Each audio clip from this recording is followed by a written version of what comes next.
नमस्कार, आप देख रहे हैं रफ्तार मीडिया। मैं हूं आपके साथ रक्षंदा खान। आगे आप मेरे साथ देखेंगे उत्तराखंड की तमाम छोटी बड़ी खबरें विस्तार से, लेकिन उससे पहले नजर डालते हैं इस वक्त की हेडलाइंस पर। माणा हिमस्खलन हादसे में पीड़ितों ने सुनाई आप बीती। कहा बर्फीले तूफान ने दिए जिंदगी भर के जख्म, सेना और सरकार का जताया आभार।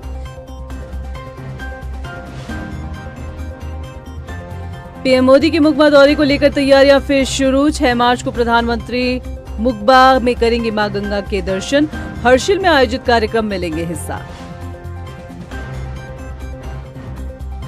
उत्तराखंड में अवैध मदरसों पर चला प्रशासन का चाबुक। देहरादून के विकास नगर में बिना पंजीकृत संचालित 4 मदरसे और 1 मस्जिद सील।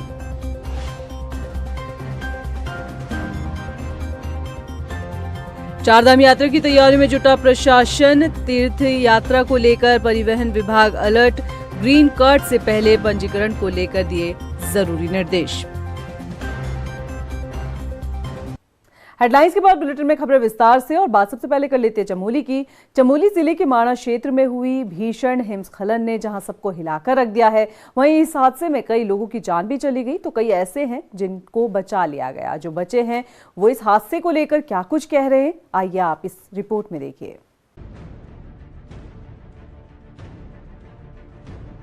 28 फरवरी की वो तारीख और शुक्रवार का वो दिन शायद वो लोग नहीं भूल पाएंगे जिन्होंने चमोली जिले के माणा में हुए भीषण हिमस्खलन की घटना का सामना किया है। उनकी जिंदगी में ये हादसा एक भयानक तूफान की तरह आया और गहरा जख्म दे गया। उस सुबह उन 54 लोगों को शायद इस बात का अंदाजा भी नहीं होगा कि एक बर्फीला तूफान आएगा और सब कुछ तहस नहस कर जाएगा। उस खौफनाक मंजर का सामना कर चुके पीड़ितों ने अपनी आपबीती सुनाई। उनका कहना था कि जब सुबह वो गहरी नींद में थे तो अचानक ही जोर की गड़गड़ाहट सुनाई दी, जैसे बिजली कड़क रही हो। कुछ समझ पाते इससे पहले ही ग्लेशियर का एक बड़ा हिस्सा टूटकर उनके कंटेनर पर आ गिरा और वो चारों तरफ से बर्फ से ढक गए। वहाँ पे स्लाइडिंग हुई थी बहुत भयंकर, हमको मालूम नहीं चला। रात को ही बर्फ़ इतनी तेज़ गिर गई सर वहाँ पे। तो मतलब सुबह मॉर्निंग के टाइम में 6 बजे या अराउंड 6:30 बजे के टाइम में आया था वो। ऊपर से आया तो हम मतलब सोए हुए थे, पता ही नहीं चला। एकदम हमारे कंटेनर के ऊपर गिरा तो कंटेनर कम से कम 50 या 60 मीटर नीचे चले गया था।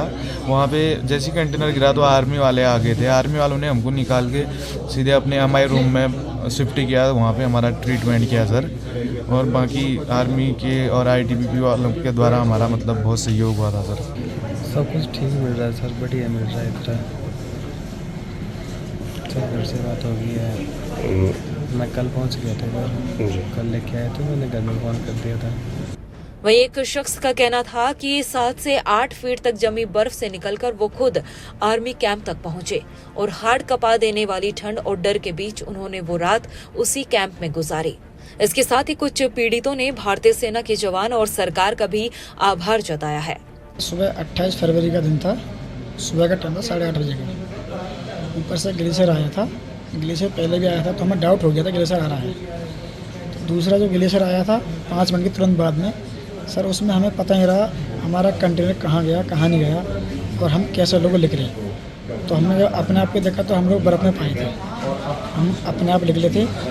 हमसे 150 मीटर आगे एक आर्मी कैंप था, हम लोगों ने आर्मी कैंप पकड़ा था। वहाँ पर पूरा दिन नहीं था आर्मी वाला, तो हमने रात वहाँ पे आर्मी कैंप में काटा। हम थे सब 14 बंदे, बाकी बंदे पता नहीं किधर हो गए किधर चले गए, वो हमें पूरा पता नहीं। क्या सपोर्ट जो मिला वो हमें सुबह को मिला, सुबह 8:30 बजे आसपास में। बढ़िया करी, कोई दिक्कत नहीं। उन लोगों की बहुत सेवा है, बहुत बहुत धन्यवाद उन लोगों का, हमारी उन्होंने सेवा करी। उत्तराखंड सरकार का बहुत बड़ा सपोर्ट मिला। क्योंकि सर जिस तरह से बर्फबारी थी, 7 फीट 8 फीट बर्फबारी थी, हमारे आर्मी टीम ने तुरंत आए, हमको स्टेशन पे लेके गए। मतलब जिसको जिसको निकाल सकते थे तुरंत निकाल के ले गए, ट्रीटमेंट शुरू किए। वो पूरा सपोर्ट मिला सर हम लोग। ये आप बीती उन पीड़ितों की थी जो हिमस्खलन के बाद बर्फ में फंसे रहे और उनकी उम्मीद बने थे हिमवीर। सेना और ITBP के जवानों ने न दिन देखा न रात, न मौसम न हालात। उनका मात्र एक उद्देश्य उन 54 लोगों को बचाना था जो ग्लेशियर टूटने के बाद बर्फ के आगोश में समा गए थे। वहीं सीएम पुष्कर सिंह धामी से लेकर शासन प्रशासन मोर्चे पर डटा नजर आया। मुख्यमंत्री पुष्कर सिंह धामी ने खुद घटनास्थल पर पहुंचकर स्थिति का जायजा लिया और अधिकारियों को कड़े निर्देश दिए, जिसका नतीजा ये रहा कि रेस्क्यू अभियान युद्ध स्तर पर चला और सेना, आईटीबीपी, एनडीआरएफ, एसडीआरएफ और वायु सेना का बचाव दल जी जान से सर्च ऑपरेशन में जुटा नजर आया। रफ्तार मीडिया के लिए देहरादून से ब्यूरो रिपोर्ट। 6 मार्च को प्रधानमंत्री नरेंद्र मोदी का उत्तराखंड दौरा प्रस्तावित है, लिहाजा प्रदेश में इन दिनों प्रधानमंत्री नरेंद्र मोदी के दौरे को लेकर तैयारी चल रही है। मुख्यमंत्री पुष्कर सिंह धामी ने बताया कि सभी एजेंसियों को जरूरी दिशा निर्देश दिए गए हैं। वहीं मुख्यमंत्री पुष्कर सिंह धामी ने बताया कि मौसम के फोरकास्ट को देखते हुए प्रधानमंत्री नरेंद्र मोदी का दौरा तय हुआ है। इससे पहले प्रधानमंत्री 27 फरवरी को उत्तराखंड दौरे पर मुकबा में मां गंगा के दर्शन करने वाले थे, लेकिन खराब मौसम के चलते ये दौरा टालना पड़ा था। दौरा प्रस्तावित है और मौसम विभाग की जैसी सूचना होगी, जो भी उनके अनुसार पूर्वानुमान होंगे, उसके अनुसार जो है आगे बढ़ेगा। तैयारियां पहले से हो गई हैं और पूरे राज्य के अंदर भी पीडब्ल्यूडी डिपार्टमेंट को पहले से ही बता दिया गया है कि जो है सभी सड़कें जहां जहां बंद हो रही हैं या जहां पर भूस्खलन हुआ है उनको तत्काल जो है उनका संपर्क स्थापित करें, उसको ठीक करें। तो वो भी काम हमारा चल रहा है। उत्तराखंड में अवैध मदरसों पर लगातार कार्यवाही जारी है। आपको बता दें कि पछवा दून के विकास नगर में बिना पंजीकृत के संचालित हो रहे 4 अवैध मदरसे और एक मस्जिद को सील किया गया है। साथ ही उधर जिला प्रशासन ने बिना पंजीकृत के संचालित हो रहे करीब 34 अवैध मदरसों का खुलासा किया है। वहीं इस कार्रवाई को लेकर मुख्यमंत्री पुष्कर सिंह धामी का कहना है कि प्रदेश में कोई भी अवैध कार्य बर्दाश्त नहीं किया जाएगा। देखिए, तो हमने पहले ही कहा है कि जो भी इस प्रकार के अवैध निर्माण हैं, अतिक्रमण हैं, उनको हम हटाएंगे और वो हमारा पहले से ही जो लोगों ने ऐसे अवैध अतिक्रमण किए हैं या निर्माण किए हैं उनको सूचना दे दी गई है और उनको पहले ही कहा है कि वो स्वयं हटा लें, अन्यथा प्रशासन जो है उसको हटाएगा। रुड़की पहुंचे राज्यसभा सांसद नरेश बंसल ने बताया कि 4, 5 और 6 मार्च को नेहरू स्टेडियम में प्रदर्शनी का आयोजन किया जा रहा है, जिसका उद्घाटन मुख्यमंत्री पुष्कर सिंह धामी करेंगे। उन्होंने बताया कि इस प्रदर्शनी को लेकर राइजिंग उत्तराखंड नाम दिया गया है, लिहाजा इसका लाभ युवाओं को मिलेगा। साथ ही उन्होंने बताया कि बड़ी संख्या में लोग इस प्रदर्शनी में नजर आने वाले हैं। विभाग है, डीआरडीओ है, इसरो है, डीएसडीसी है, आईसीआर है, बहुत सारे विभाग हैं, प्रदेश के भी है, स्वयं सहायता समूह भी है। तो सब प्रकार इससे पहले भी इस तरह की हरिद्वार और देहरादून में मैं ये प्रदर्शनी आयोजित कर चुका हूँ। कल उद्घाटन के लिए हमने माननीय मुख्यमंत्री जी से आग्रह किया है, उन्होंने हमको आश्वस्त भी किया है। माननीय मुख्यमंत्री जी करेंगे और हमारे पूर्व मुख्यमंत्री श्री भगत सिंह कोश्यारी जी और हरिद्वार क्षेत्र के सांसद श्री त्रिवेंद्र सिंह रावत जी भी रहेंगे। रोजगार मेले की दृष्टि से तो मैं इसलिए नहीं कहूँगा क्योंकि हमने उस प्रकार की कंपनियां प्राइवेट नहीं आ रही है जो रोजगार देती है, पर सेल्फ एम्प्लॉयमेंट की ओर छात्र और युवा बढ़े, उसकी दृष्टि से अपने भविष्य। चमोली जिले के माणा गांव के पास हुए ग्लेशियर हादसे ने उन तमाम हिमस्खलन की घटनाओं को ताज़ा कर दिया है जो अब से पहले हुई हैं। इन घटनाओं में कई लोगों ने अपनी जान गंवाई तो वहीं बड़ा नुकसान भी हुआ, लेकिन इसे समझना बेहद जरूरी हो जाता है कि आखिर इस तरह की घटनाएं क्यों हो रही है और इस क्षेत्र को लेकर भूवैज्ञानिक क्या कुछ कह रहे हैं। ये रिपोर्ट देखिए। हिमालय की गोद में बसा उत्तराखंड प्राकृतिक आपदा के लिहाज से काफी संवेदनशील माना जाता है। कभी भूकंप तो कभी हिमस्खलन, कभी बादल फटना तो कभी बाढ़ जैसी प्राकृतिक आपदाओं से प्रदेश को हमेशा घाव मिले हैं। और अब चमोली जिले के माणा गांव के पास हुए ग्लेशियर हादसे ने उत्तराखंड को एक और जख्म दे दिया है। शुक्रवार को माणा गांव के पास आए एवलांच की चपेट में 54 लोग आए थे, जिनको बचाने के लिए युद्ध स्तर पर रेस्क्यू चलाया गया, लेकिन ये हिमस्खलन हादसा कई घाव दे गया। कहा जाता है कि ये क्षेत्र एवलांच के लिहाज से हमेशा ही संवेदनशील रहा है। वैज्ञानिकों की माने तो 1930 में इस क्षेत्र में हिमस्खलन की एक बड़ी घटना घटी थी, जिसमें माणा क्षेत्र तबाह हो गया था। साल 2003 में भी इस क्षेत्र में एक भीषण एवलांच आया, जिसकी चपेट में बद्रीनाथ मंदिर क्षेत्र से बामणी गांव के बीच एक बड़ा इलाका आया था, जिससे काफी नुकसान पहुंचा। इस घटना के दौरान अलकनंदा नदी के बाएं छोर पर मौजूद नर पर्वत की तरफ से एवलांच के साथ रॉक्स और बोल्डर टूटकर नीचे मौजूद बस अड्डे तक पहुंचे थे। इस दौरान कई होटल्स और दुकानों को नुकसान पहुंचा था। 2003 में एक बार ऐसी ही एक बहुत बड़ी आपदा आई थी, एवलांचेज आए थे, जिसमें बद्रीनाथ से जो मंदिर क्षेत्र है और वहाँ से और ब्राह्मणी गांव, इसके बीच का काफ़ी इलाका बर्फ़ से जो है ग्लेशियर एवलांच से दब गया था और टूट भी गया था। और इधर नर पर्वत की तरफ, जो कि लेफ्ट बैंक में है अलकनंदा के, वहाँ से बहुत बड़े बड़े एवलांच और प्लस रॉक, दोनों बोल्डर्स टूट के जब नीचे बस अड्डे तक आए, ISBT है, कब की बात है? ये 2003 की बात है। 2003। और ये जब टूटा तो वहाँ के बड़े होटल्स, दुकानें सब टूट गई थी, काफ़ी टूटी थी। अच्छा। और आप अगर कभी बद्रीनाथ गए होंगे तो बद्रीनाथ का जो मंदिर जाने का पुराना मार्ग था, वो उससे ऊपर कुछ भी नहीं होता था, राइट हैंड पे, अच्छा। जहाँ आज हेलीपैड और बड़े बड़े होटल्स बन चुके हैं। अच्छा।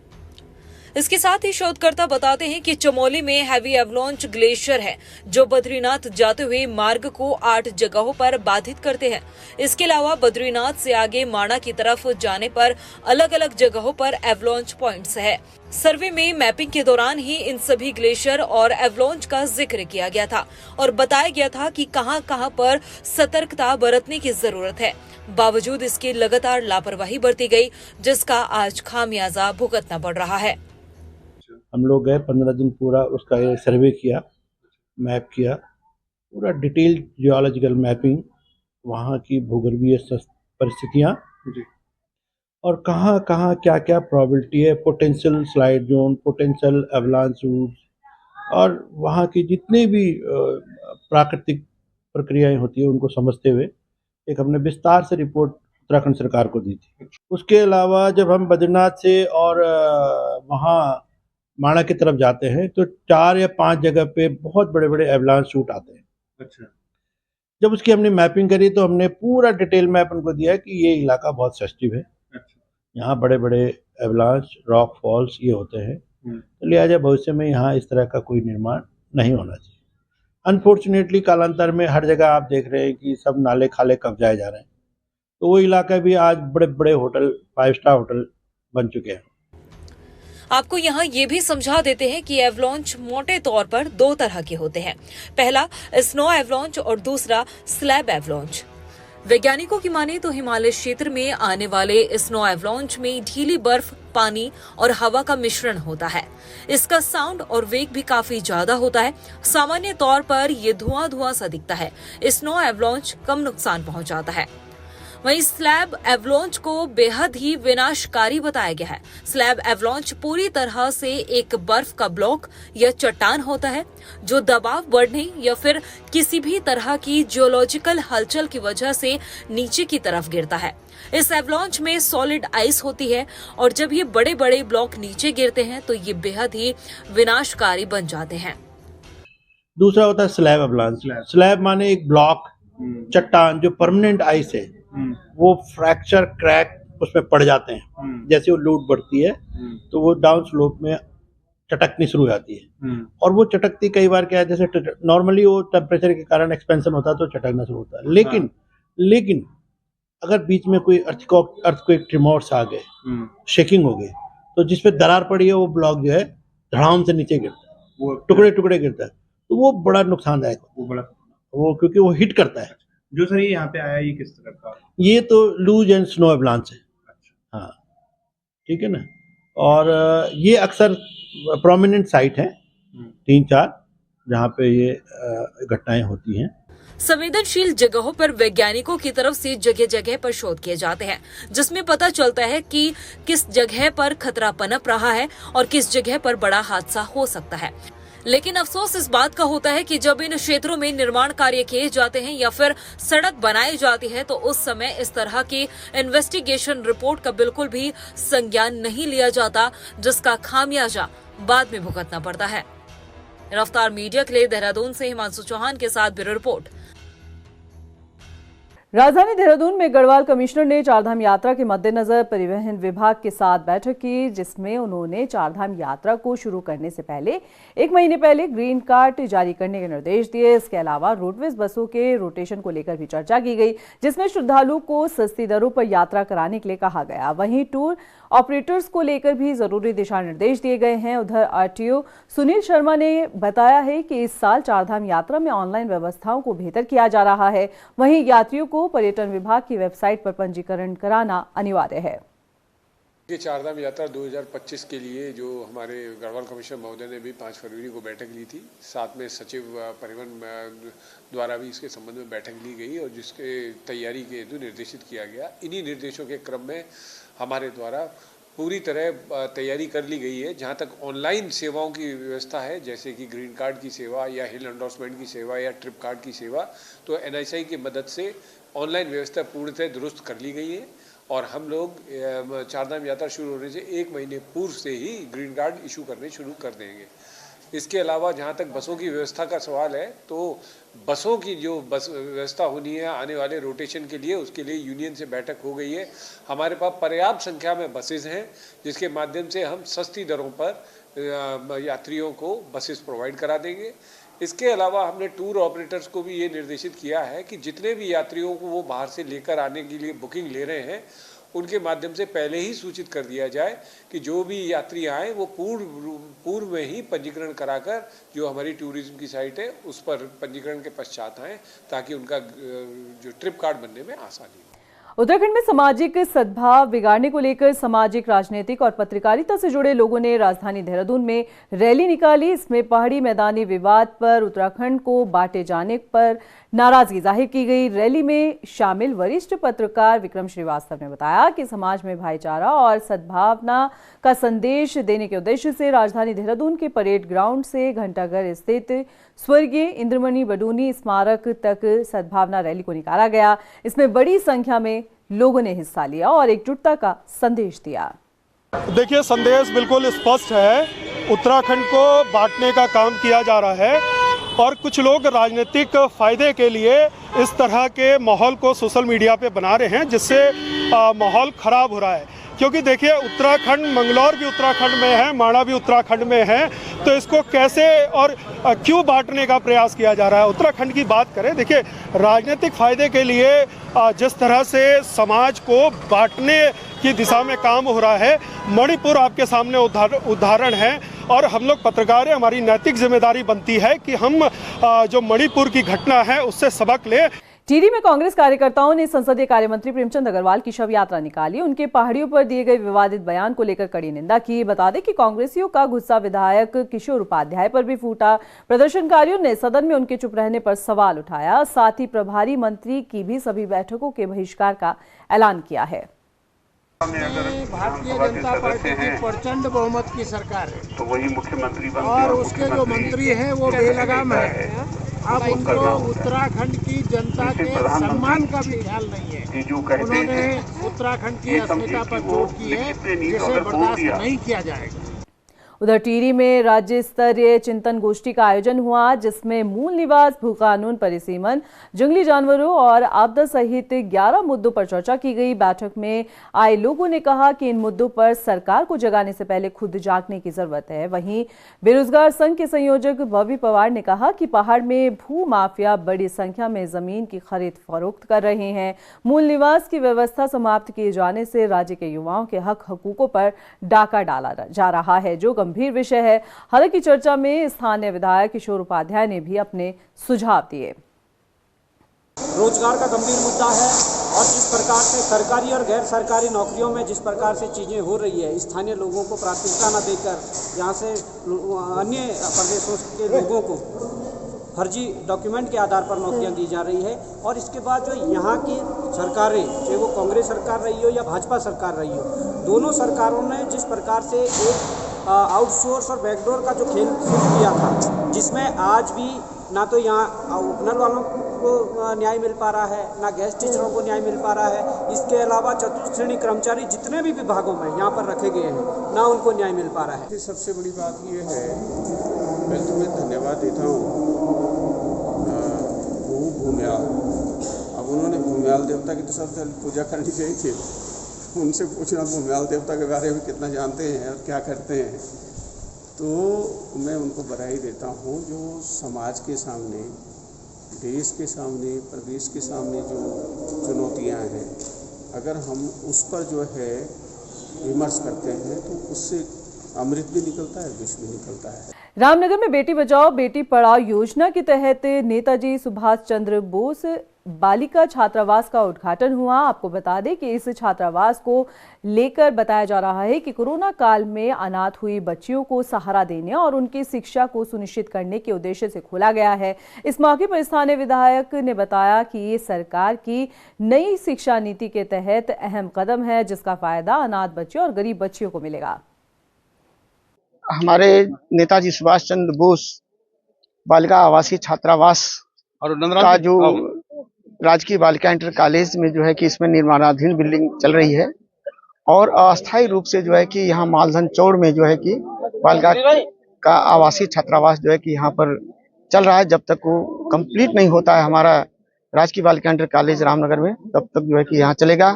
नेताजी सुभाष चंद्र बोस बालिका आवासीय छात्रावास का यहाँ पर आज शुभारंभ किया गया और हमारी सरकार की मंशा है कि जितने भी शिक्षा से वंचित हैं उन लोगों को किस तरीके से शिक्षा दी जाए और किस तरीके से उनको शिक्षा की मुख्य धारा से जोड़ा जाए। ये हमारी भारतीय जनता पार्टी की मंशा है। हमारी देश के यशस्वी प्रधानमंत्री नरेंद्र मोदी जी की और हमारे प्रदेश के यशस्वी मुख्यमंत्री पुष्कर धामी जी की मंशा ये है। उधर गदरपुर के नहाल नदी के पास बेर तोड़ने गई 8 साल की बच्ची पिछले 3 दिनों से लापता है। हालांकि प्रशासन बच्ची को ढूंढने के लिए हर संभव कोशिश कर रहा है। बता दें कि नहल नदी में गोताखोरों की मदद से बच्ची को तलाशा जा रहा है, लेकिन खबर मिलने तक उसका कुछ पता नहीं लग पाया। उधर परिजनों ने बताया कि मासूम बेर के लालच में अपने दोस्तों के साथ नहर पर गई थी। इसी दौरान उसका पैर फिसला। ये अब तीसरा दिन हो गया साहब, ये तीसरा दिन हो गया और सारे ही हमारे आसपास के लोग और हमारे ग्राम सभा के लोग सारे लगे हुए हैं। और कल शाम को रमजान का चांद दिखा है, मगर उसकी भी खुशी हम मना नहीं पाए, क्योंकि इतना दुख हर बंदे को है कि लग ही नहीं रहा कि भाई क्या हुआ हमारे साथ, क्योंकि इस गम इतना तगड़ा है कि वो खुशी भी नहीं मना पाए कि हमें रमजान था, हमारा पहला रमजान है। मगर अब ये है कि हमारा ये अपील कर सकते हैं साहब कि ये जो चल रहा है हमारी बच्ची का जैसे भी है पता लगे, जैसे भी है चाहे जो भी हुआ है उसके साथ में वो मिलनी चाहिए। बाकी दुखी है सारे परिवार और सारे ग्राम सभा, सारे लोग, हमारे पड़ोस का ही मामला है ये। किच्छा में रमजान और होली के पर्व को देखते हुए पुलिस प्रशासन ने कोतवाली में पीस बैठक का आयोजन किया, जिसमें तमाम धर्मगुरु के साथ ही जनप्रतिनिधि मौजूद रहे। इस दौरान रमजान और होली के पर्व को शांतिपूर्ण तरीके से मनाने की अपील की गई।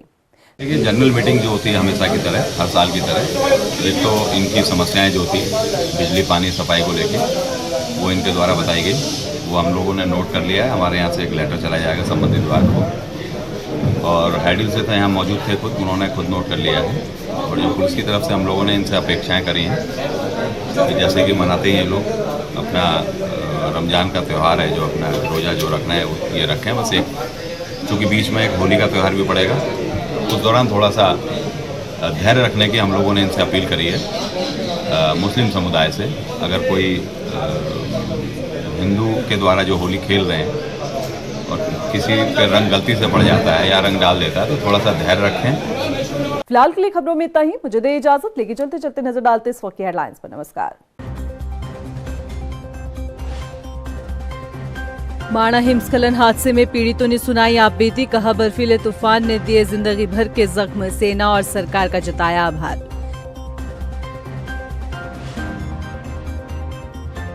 पीएम मोदी के मुकबा दौरे को लेकर तैयारियां फिर शुरू। 6 मार्च को प्रधानमंत्री मुकबा में करेंगे मां गंगा के दर्शन, हर्षिल में आयोजित कार्यक्रम में लेंगे हिस्सा। उत्तराखंड में अवैध मदरसों पर चला प्रशासन का चाबुक, देहरादून के विकास नगर में बिना पंजीकृत संचालित 4 मदरसे और 1 मस्जिद से।